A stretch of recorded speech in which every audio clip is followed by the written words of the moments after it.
But as COVID cases increased once again due to the Omicron variant, the university started to address some possible short-term changes. No one wants to be walking up these on their way to class. Suspect George Melvin Harris III has since been released from Whitman County Jail.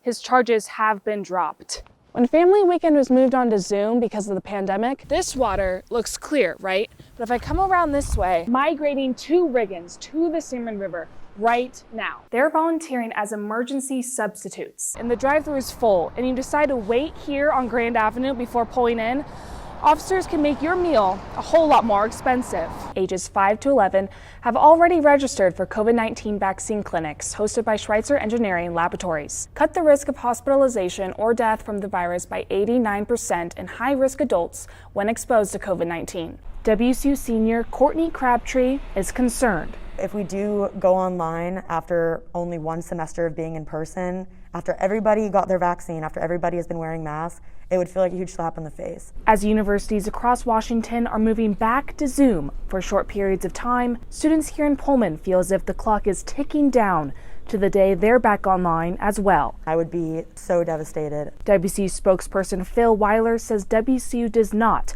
want to follow in the footsteps of other schools.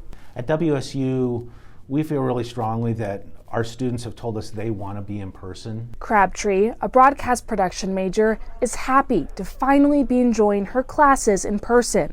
But getting the COVID vaccine in order to do so was a difficult decision. Because the only reason I got it in the first place was because I think it's important that we stay in person. I think it's important not even just for my major. Obviously my major is a very hands-on major, but I think just people in general learn better when they're in classroom environments. 97% of students and faculty here at WSU are fully vaccinated.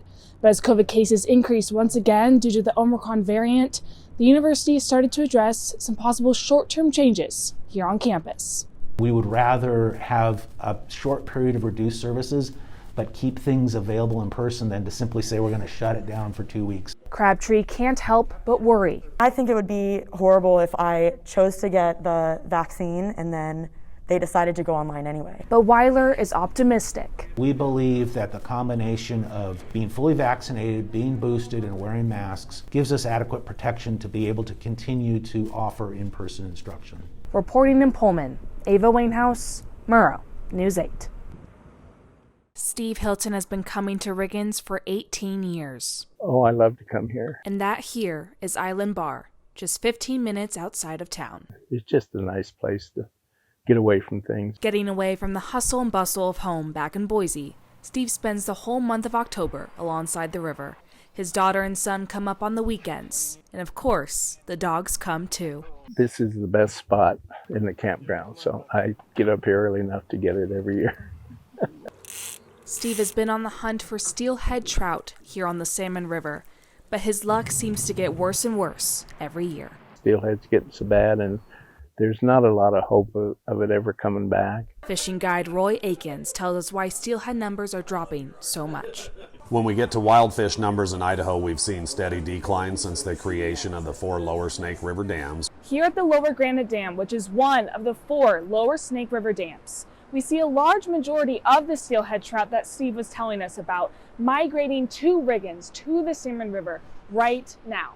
But as I'm told by Roy, about 55 to 60% of these out-migrating fish are lost in 1 year when there's not ample water flow in these dams alone.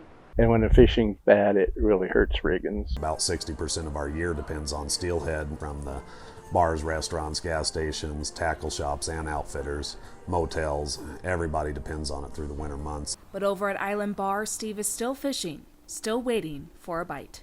Right now, we get one in a day. We call pretty good. And a good day it was. In Riggins, Idaho, Ava Wainhouse, Murrow, News 8.